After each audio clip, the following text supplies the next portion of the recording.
Assalamu alaikum class. Hope you are all fine. In today's lecture, we will be talking about scientific method of psychology. As we know, psychology is science. Psychology को क्या चीज़ science बनाती है? हमें ये तो पता है कि साइकोलॉजी साइंस है, लेकिन उसे क्या चीज़ साइंस बनाती है ये नहीं हमें पता। आमतौर पर जो हम तरीक़ाकार इस्तेमाल कर रहे होते हैं, जो मेथडोलॉजी यूज़ कर रहे होते हैं, या जो स्टडी करने के लिए जो हमने तरीका इस्तेमाल करना है, वो उसे साइंटिफिक बनाती है। हम दूसरे लफ्ज़ों में कह सकते हैं साइकोलॉजी किसी भी चीज़ को स्टडी करने के लिए या ऑब्ज़र्व करने के लिए जिस तरीके को इस्तेमाल करती है वो साइंटिफिक मेथड होता है। Psychology we know is science. When we say science, science is an approach using the scientific method for observation, description, understanding and prediction of any phenomena. हमने शुरू में ही कह दिया था कि किसी भी साइंस या डिसिप्लिन का स्टडी करने का कुछ ना कुछ मकसद होता है, कुछ ना कुछ गोल होते हैं, और साइकोलॉजी के गोल में किसी बिहेवियर को ऑब्जर्व करना, इसको अंडरस्टैंड करना, डिस्क्राइब करना और कंट्रोल करना शामिल होते हैं। और ये सब करने के लिए हम एक साइंटिफिक अप्रोच इस्तेमाल करते हैं। साइंटिफिक मेथड को हम डिफ़ाइन करेंगे। पहले हमें साइंटिफिक मेथड की डेफिनेशन का पता होना चाहिए कि साइंटिफिक मेथड होता क्या है। The procedure implying systematic pre defined series of step for attaining optimal efficiency, accuracy and objectivity in investigating the problem of interest. इस डेफिनेशन के मुताबिक हमें कुछ चीज़ों को जहन में रखना होगा। कुछ चीज़ें जो हमें ज़रूरी अपने माइंड में रखनी है कि जब भी हमने कोई रिसर्च करनी है तो हमने इन चीज़ों को ज़ेरे गौर रखना है, ठीक है। उसके बगैर हम उसे सिस्टमेटिक मेथड नहीं कह सकते। उसमें फ़र्स्ट है सिस्टमेटिक, ठीक है। सिस्टमेटिक से क्या मुराद है कि ये वो तरीक़ाकार है जिसमें हर चीज़ एक सिस्टम की तरह होगी, उसमें हम रैंडमली कुछ भी नहीं कर सकते, वो ऑलरेडी एक सिस्टम होगा। अगर वो सिस्टमेटिक नहीं होगा तो वो साइंटिफिक मेथड नहीं होगा। सेकंड है सीरीज़ ऑफ स्टेप। किसी भी साइंटिफिक मेथड में सीरीज़ ऑफ स्टेप होती हैं जो प्री डिफाइंड होती हैं, ऑलरेडी डिफाइंड होती हैं कि हमने कौन सा स्टेप पहले करना है, कौन सा बाद में करना है, वो आपको ऑलरेडी बताया गया होगा और हम उसे एज इट इज़ यूज़ करते हैं, हम उन्हें चेंज नहीं करते, ठीक है। We can not alter the step, ठीक है। उसके बाद आता है ऑब्जेक्टिविटी। ऑब्जेक्टिविटी क्या होती है? Objectivity is unbiased. अनबाइस्ड क्या होगा? अनबाइस्ड का मतलब होता है कि अगर हम कहें कि इसमें रिसर्चर की पसंद या नापसंद नहीं शामिल होती, like the researcher like and dislike do not interfere with the study. मतलब आपकी क्या पसंद है, आपकी ज़िंदगी का क्या फ़लसफ़ा है, आप क्या चीज़ पसंद करते हो, क्या नहीं पसंद करते, वो आपकी रिसर्च पे या आपकी स्टडी पे इफ़ेक्ट नहीं करना चाहिए, ठीक है। आपकी रिसर्च में जो भी रिज़ल्ट्स आ रहे हैं वो अगर आपकी पसंद के अगेंस्ट भी आ रहे हैं तो आप उसे एज इट इज़ रिपोर्ट करोगे, चेंज नहीं कर सकते। साइंटिफिक मेथड की ये अप्रोच होती है।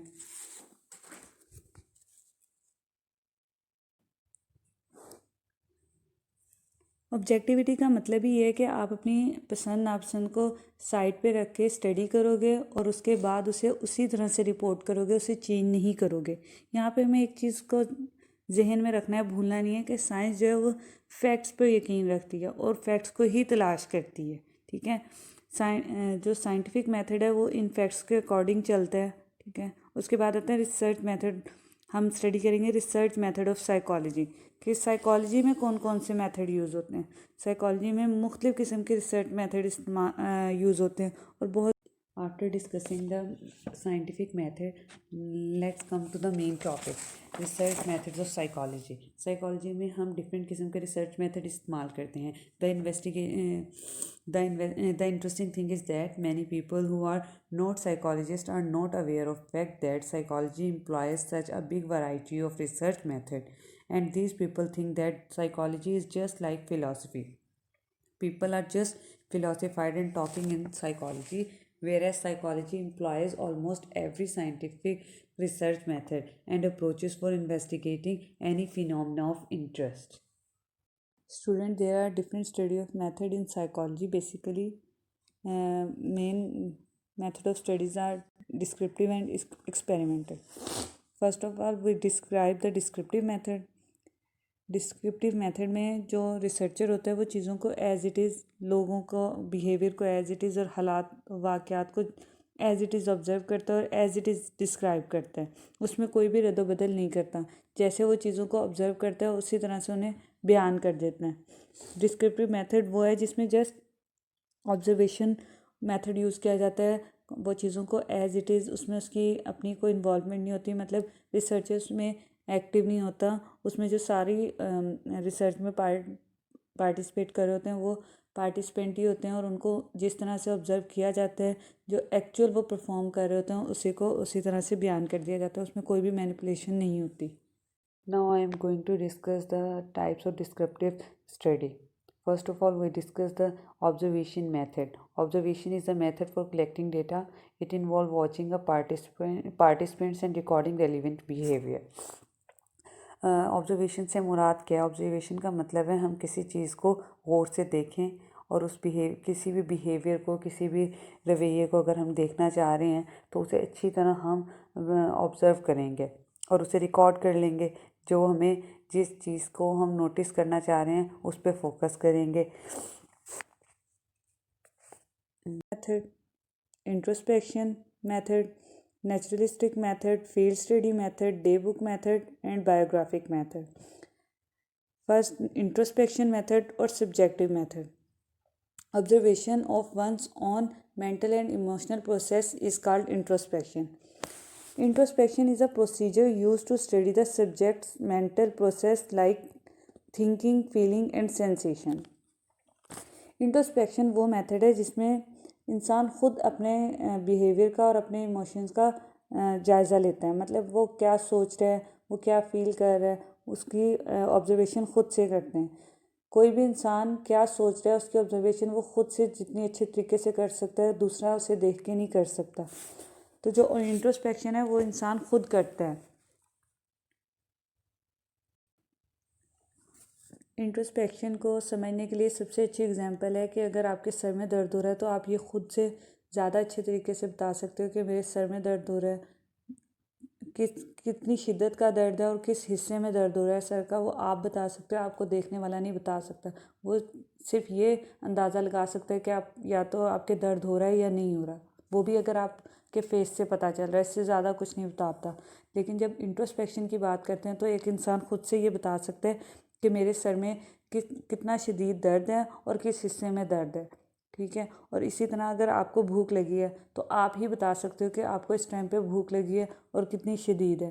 बात जैसे हमें पता होता है कि किस टाइम पे हमें इतनी शदीद भूख लगी हुई है जो हम बर्दाश्त कर सकते हैं या नहीं कर सकते, वो सिर्फ हम खुद बता सकते हैं, देखने वाला नहीं बता सकता।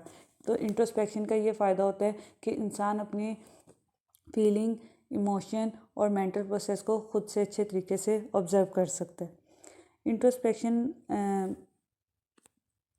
Introspection has some advantages and disadvantages जो हम अभी डिस्कस करेंगे। जो एडवांटेजेस हैं वो हैं असेस टू मेंटल प्रोसेस। जो इंट्रोस्पेक्शन है वो एक वाहिद तरीका है जिसमें इंसान अपनी मेंटल प्रोसेस तक को समझता है, वरना किसी दूसरी ऑब्जर्वेशन में आप किसी के मेंटल प्रोसेस को जाके नहीं समझ सकते। ये सिर्फ इंट्रोस्पेक्शन है जिसमें कोई इंसान अपनी मेंटल प्रोसेस को ऑब्जर्व कर सकता है। हम किसी भी इंसान के मेंटल प्रोसेस को ऑब्जर्व नहीं कर सकते। Second one, awareness of problem. इससे हमें अपनी प्रॉब्लम्स का पता चलता है, हम अपनी प्रॉब्लम्स को खुद से ऑब्जर्व कर सकते हैं।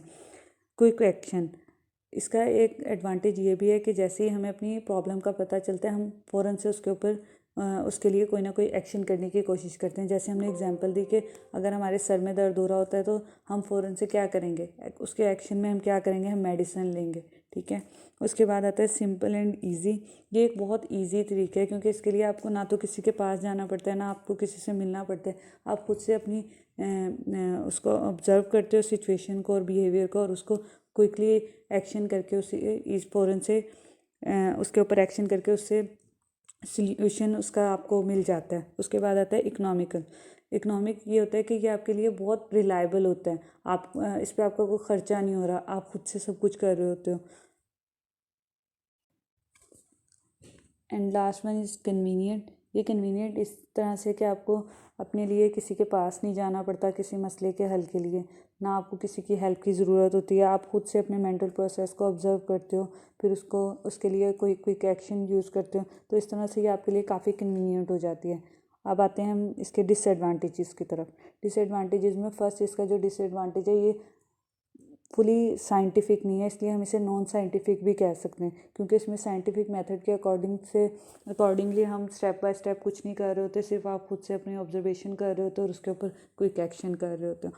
उसके बाद चेंज, जो मेंटल प्रोसेस है वो हमारा चेंज होता रहता है फ़ौरन से, तो इसलिए हम इसे ज़्यादा यूज़फुल नहीं समझ सकते।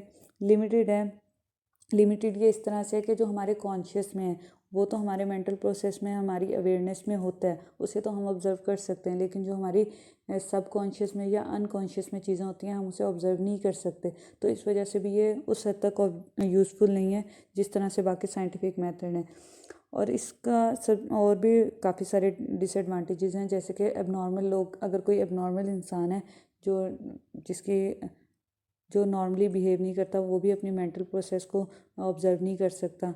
जो चिल्ड्रंस जो हैं, बच्चे जो हैं, वो भी अपनी मेंटल प्रोसेस को ऑब्ज़र्व करके बयान नहीं कर सकते। अगर वो फ़ील कर भी रहे हैं तो हो सकता है वो आपको उस तरह से बता नहीं पाते कि वो क्या फ़ील कर रहे हैं, तो ये उनके लिए भी यूज़फुल नहीं है। एनिमल स्टडी के लिए भी ये यूज़फुल नहीं है।